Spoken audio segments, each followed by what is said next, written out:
Еще хочу немного сказать по поводу самих мотивов.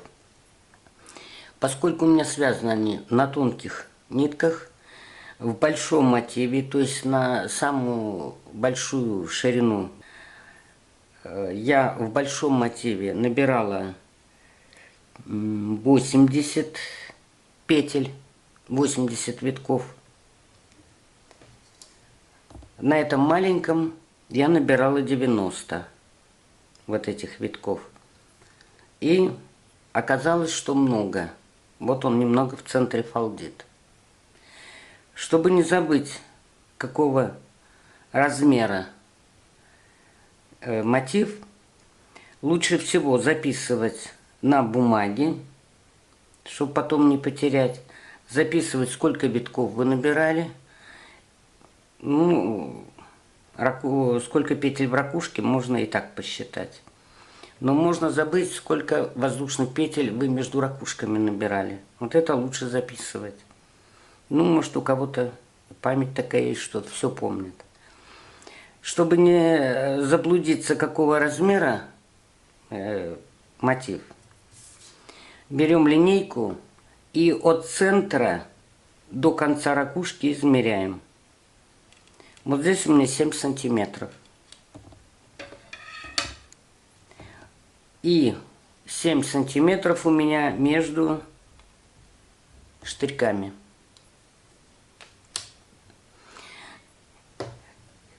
Итак, я установила размер тот, который мне нужен для желтого элемента. И далее делаем так. Опять делаем петлю, причем хвостик оставляем подлиннее. Сейчас я объясню для чего. Делаем петлю. Надеваем его на вилку и затягиваем. В любом элементе, если вы оставите короткий хвостик, он у вас будет находиться где-то между обвязкой и центром, и его заправить тяжело будет. В смысле, заправить будет легко, но он будет постоянно выскакивать. Вам его нужно подлиннее сделать, чтобы его спрятать именно в обвязку. После того, как вы выбрали размер, каким вы будете вязать мотив, установили штырьки, делаем петлю начальную. Хвостик оставляем подлиннее, чтобы его потом можно было заправить.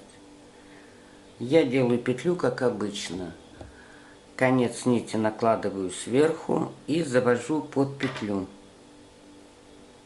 И вытаскиваю.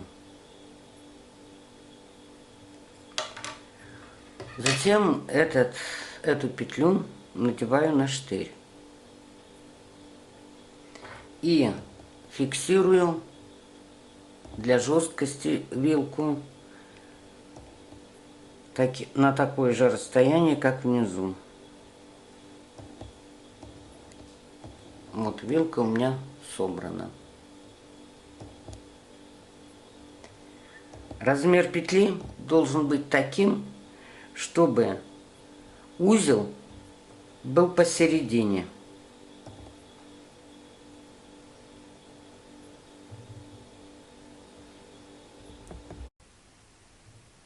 Итак, мы сделали петлю на штырь, определились с размером, которым у нас был связан предыдущий мотив. Установили планку одну и точно на таком же расстоянии другую планку для жесткости. Узел делаем на таком расстоянии, чтобы он был между штырьками. В левую руку берем рабочую нить и поворачиваем вилку по часовой стрелке. Один раз повернули и второй раз повернули.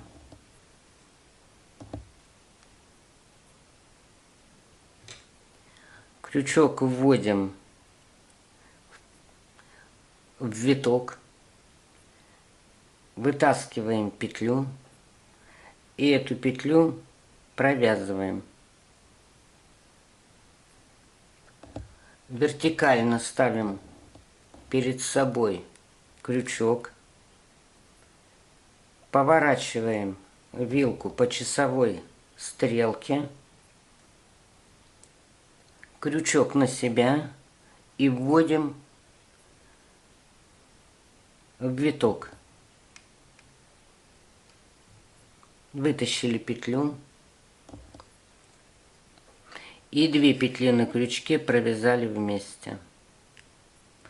Опять крючок ставим вертикально, головкой вниз, поворачиваем вилку по часовой стрелке и теперь уже крючок вводим не в виток, а между витками и вытаскиваем петлю.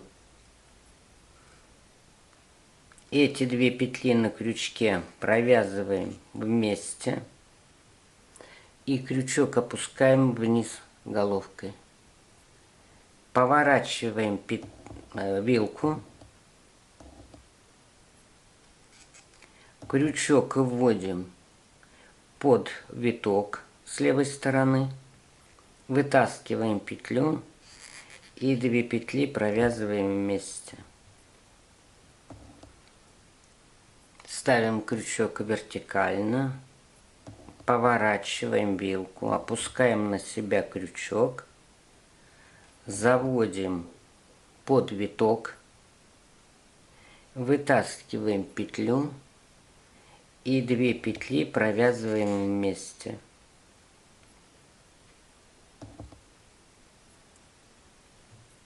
Вертикально ставим крючок, поворачиваем вилку по часовой стрелке, заводим крючок под виток слева, вытаскиваем петлю и петли провязываем вместе.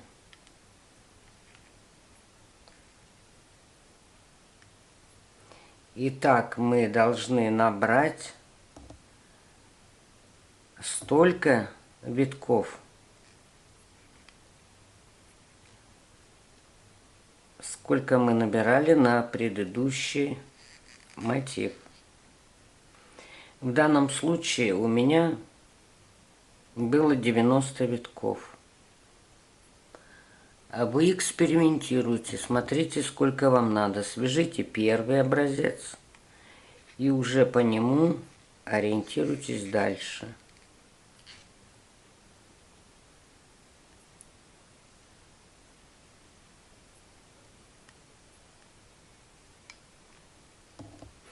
Под виток заводим крючок и 2 петли провязываем вместе. Значит, запомните, первый раз крючок вводится в петлю, а затем уже под витки.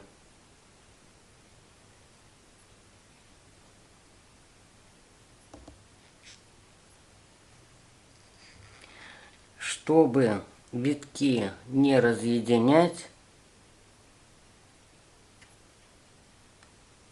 мы рабочую нить поднимаем чуть выше. Можно большим пальцем их разъединять.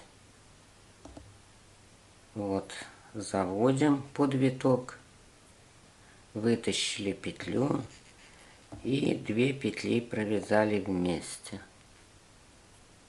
Ставим вертикально перед собой крючок, ниточку чуть повыше, поворачиваем вилку по часовой стрелке, крючок опускаем на себя, заводим завиток, вытаскиваем петлю и 2 петли провязываем вместе.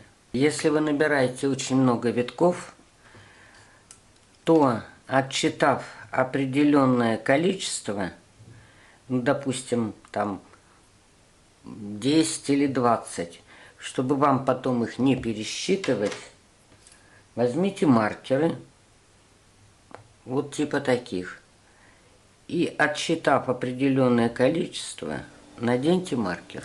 Итак, набрала я 90 витков, вот их маркерами пометила по 30 штук, можно по 10 распределить, кому как понравится. Если вы будете вязать шарф, и у вас не будут вмещаться все витки, вы можете нижнюю рейку сбросить,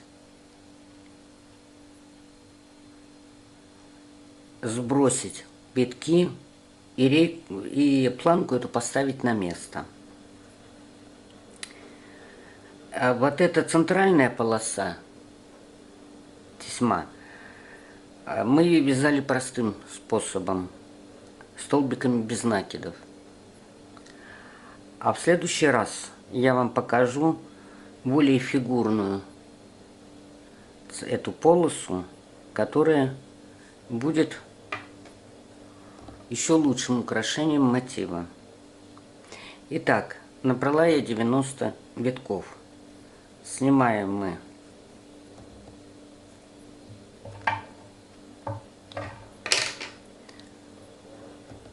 перекладину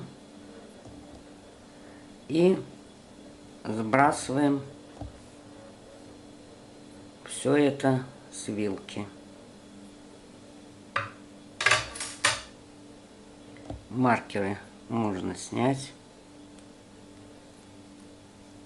Как я уже говорила, на бумажке запишите, сколько вы набрали витков, чтобы потом вам было удобно варьировать ими. То есть набирать либо больше, либо меньше. Так, нитку от того места, где мы закончили, оставляем тоже длинную, отрезаем.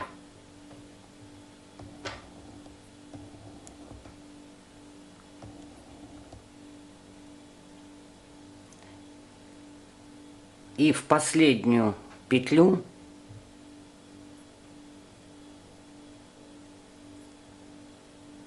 пропускаем этот хвостик и затягиваем.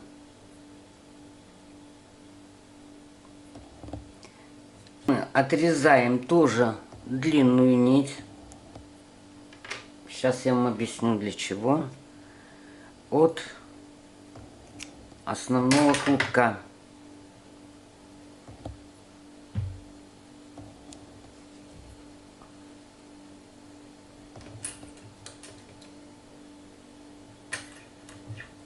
Берем иглу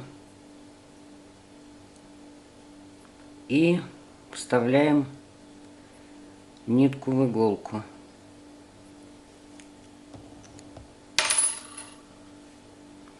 И теперь нанизываем все витки на эту нитку. Причем стараемся нанизывать так, чтобы они не перекрутились.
Так, нанизали мы это все.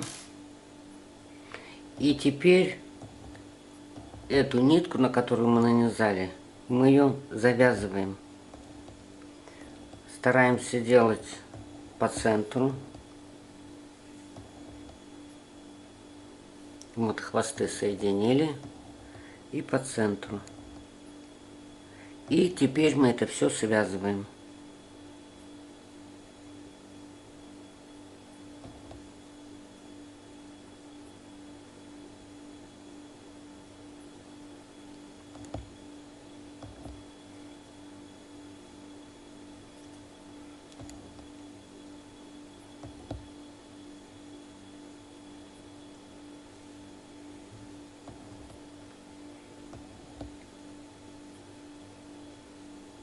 Вот, и получился у нас мотив.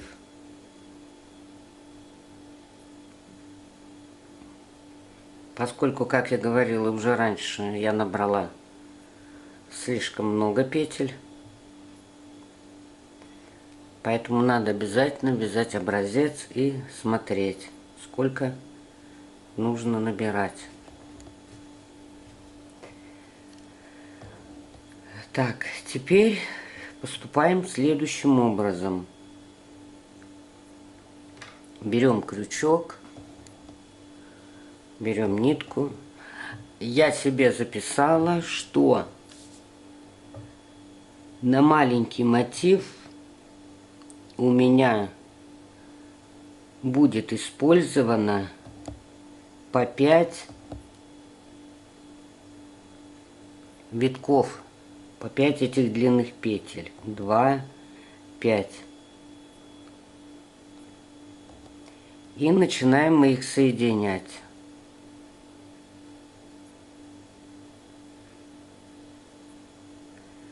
Чтобы не распустилось, рабочую нить и хвостик соединяем и одну петлю провязываем. Между этими ракушками я записала, что у меня будет 9 петель воздушных. Вот одну я провязала и провязываю еще. Это будет 2, 3, 4, 5, 6, 7, 8, 9. Берем следующие 5 витков. Петли не перекручиваем. И соединяем их. Протягиваем через все петли. Опять набираем 9 воздушных петель. 1, 2, 3, 4, 5, 6, 7, 8, 9. У вас может быть другое количество. 4, 5. 5 витков. И желательно, когда вы рассчитаете, сколько у вас лепестков будет, ракушек, вы рассчитаете и количество витков, чтобы в каждом было одинаковое количество. Соединяем.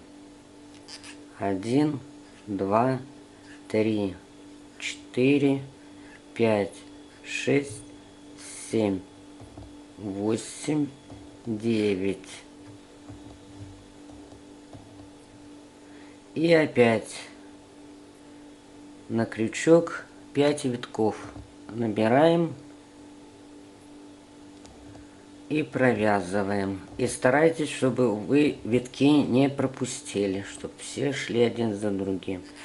И опять набираем 9 воздушных петель. 1, 2, 3, 4, 5, 6, 7, 8, 9. И так вы должны обвязать весь мотив. 9. Теперь не забывайте, что вы должны этот мотив присоединить к другому мотиву, к первому связанному. Сейчас я покажу, как это делается. Присоединяются они именно в процессе обвязки. Сейчас мы вот этот еще соединим. Набираем 1, 2, 3, 4. Берем предыдущий мотив и вводим крючок под арку.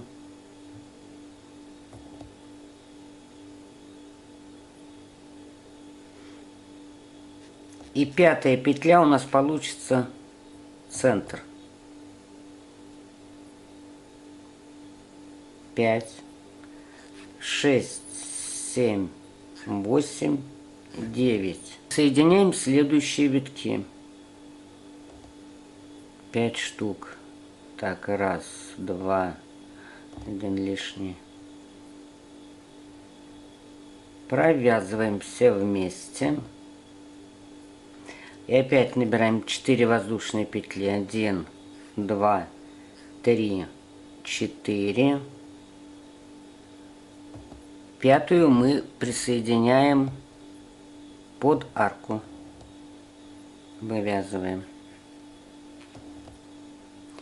Значит, сделаем выводы, что арка должна быть из нечетного количества петель, чтобы центральная была соединительной. 5, 6, 7, 8, 9. И опять собираем витки, соединяем. Это мы уже 2 арки соединили. И теперь будем третью соединять. 1, 2, 3, 4. И в следующую вводим крючок и соединяем. И еще набираем 4 петли. 1, 2, 3, 4. И набираем следующие 5 витков.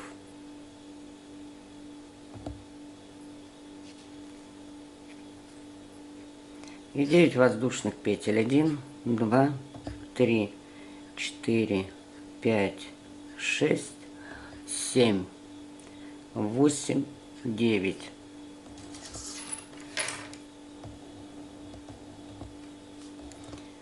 И вот так в процессе вязания мы будем соединять элементы.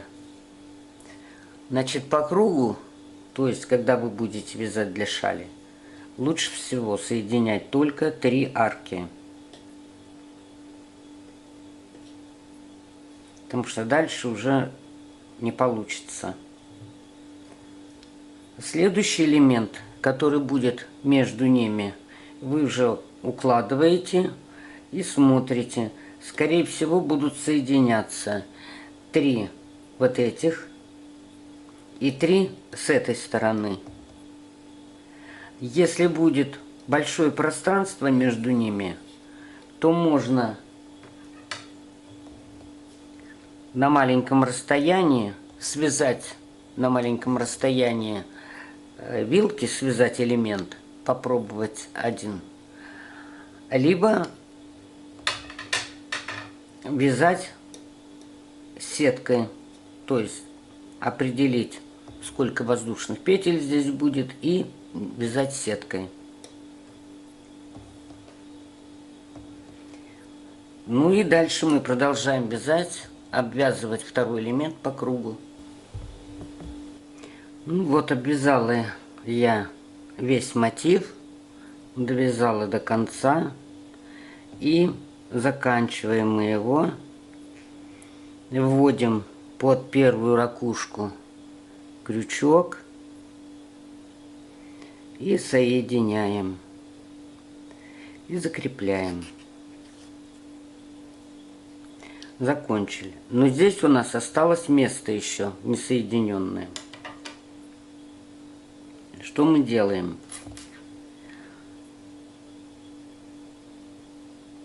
Так, нитки эти начальные.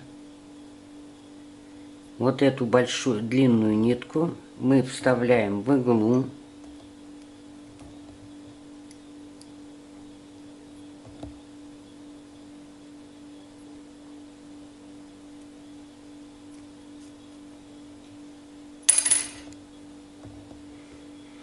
И сшиваем это место. У кого-то получится крючком аккуратно, а кто-то может иглой. Вот эту тесьму мы сошьем.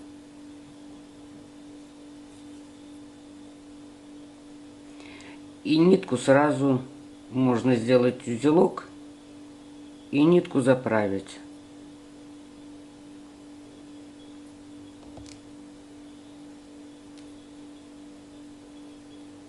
Заправляем именно в тесьму саму.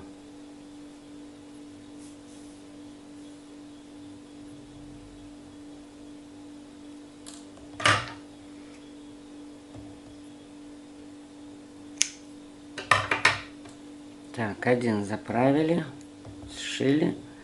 И еще у нас остались нитки, хвосты от начала и конца тесьмы. Мы их должны тоже вплести или иглой, нитку вставить в иглу и иглу продеть по тесьме, чтобы спрятать хвосты туда. Вот для чего я говорила, что хвосты надо оставлять подлиннее, иначе они здесь будут висеть, и здесь их не заправить. Ну вот, соединила, значит, я эти два мотива. Ну вот они. И как видим, и вы сделаете вывод, что много набирать на вилку витков не следует. Потому что будет фалдить. Для этого обязательно сделайте первый образец. Опять же, это зависит от толщины нитки. Можно делать ленточной пряжей. Можно тесьмой попробовать, в магазине узкая тесьма продается, узкой тесьмой связать.